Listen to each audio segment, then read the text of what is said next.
गलत का अंजाम गलत ही होता है।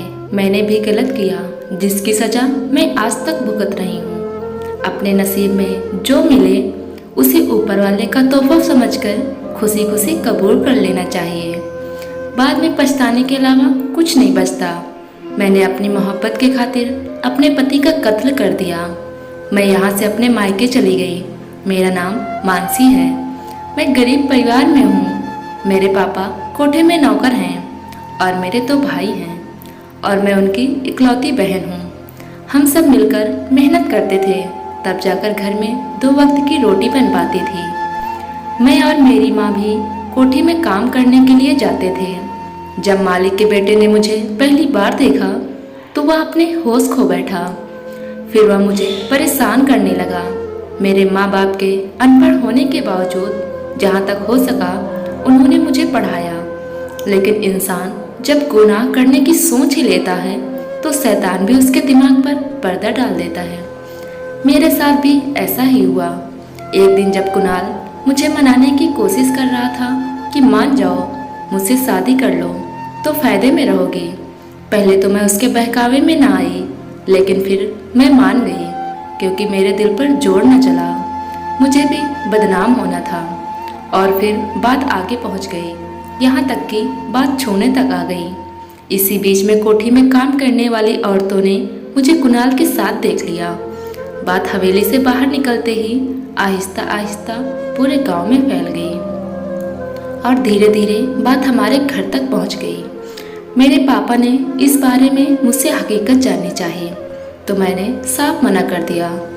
फिर मुझे उस नौकरानी के सामने लाया गया जिसने मुझे कुणाल के साथ अपनी आंखों से देखा था। उस नौकरानी को मेरे सामने आने के पहले कुणाल ने उसे डरा धमका कर कुछ न बताने को कहा। यूँ मेरे गुनाहों पर पर्दा गिर गया, लेकिन यह होने के बावजूद मैंने कुछ सबक न हासिल किया और मेरे सच्चे साबित होने पर घर वाले मुझसे नजरें चुराकर रहने लगे। अब मैं माँ के साथ खुलकर हवेली जाने लगी। अब बात छूने से भी आगे बढ़ने लगी। एक दिन मैं कुणाल के कमरे में बेड में बैठी थी।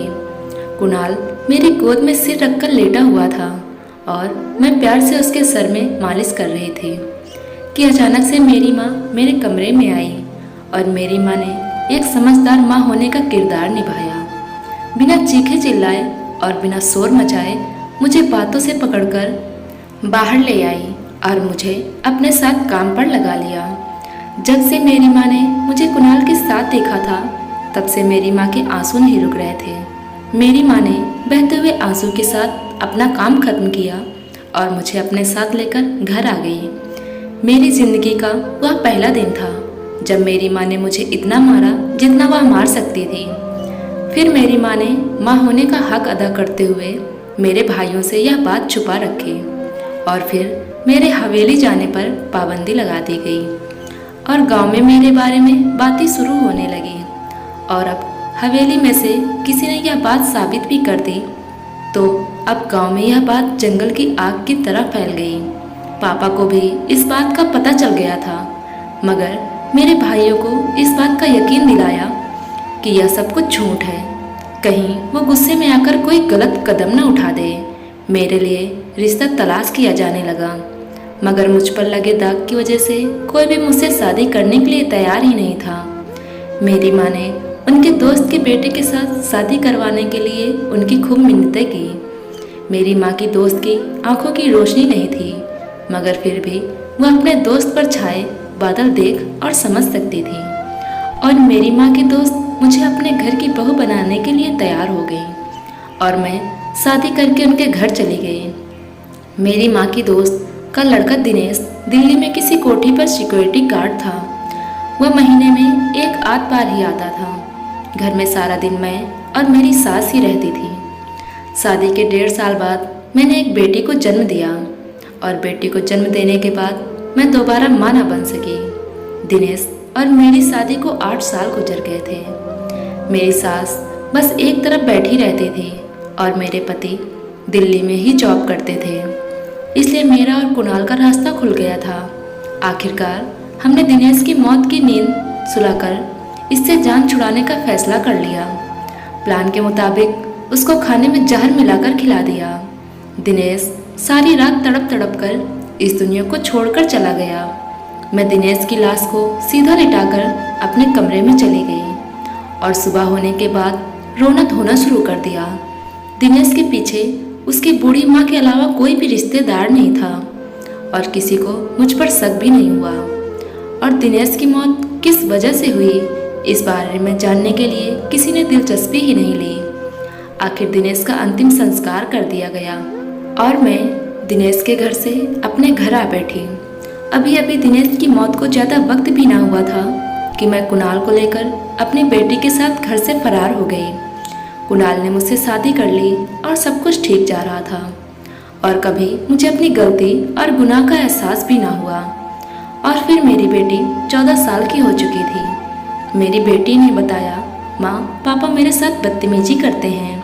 बेटी के बताने के बाद मैंने कुणाल से बात की तो उन्होंने साफ मना कर दिया और फिर उसने बिना कुछ सोचे समझे ही डंडा उठाकर मेरी बेटी को पीटना शुरू कर दिया।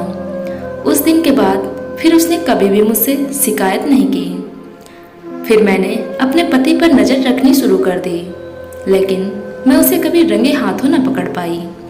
एक दिन मेरा पति बाहर से बहुत गुस्से में आया और मेरी बेटी को मारना शुरू कर दिया। मेरे पूछने पर कुणाल ने बताया, इसका किसी लड़के के साथ नाजायज संबंध है। यह सुनने के बाद मैंने भी उसके साथ अपनी बेटी को पीटना शुरू कर दिया।